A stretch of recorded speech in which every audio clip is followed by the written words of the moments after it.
Nei, ég hef nú aldrei æft neitt mikið. Ég æfði tíma. Þá átti ég heim í Reykjavík og æfði dálítið að lyfta grjóti sér í Fossvogi með belti og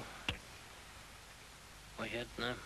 Mönnum kost á að slíta upp einn fingur og út úr því kemur sama átak og ég hefði á alla á annarri hendinni og héldi mig fastum með hinni.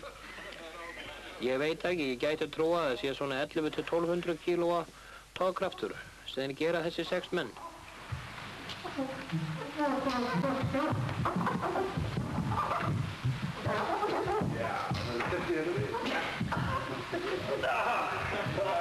Búið! Fræði með því.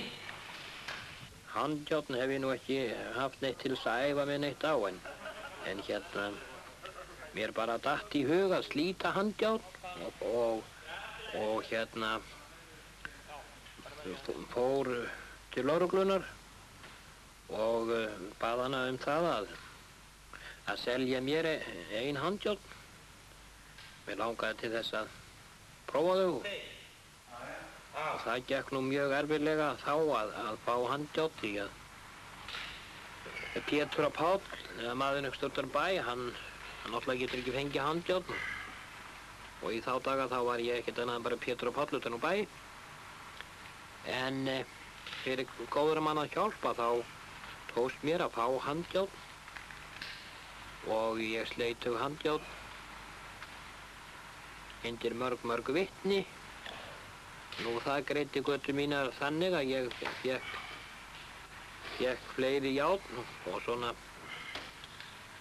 byrjaði nú það.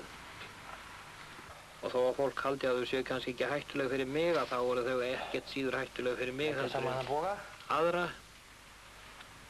Þau voru það sterk að minnsta óvarkárni hjá mér getur kostað það bara að ég gjör eyðileggi á mér hendurnar fyrir fullt og allt. Járna reyndist 675 kílógramm.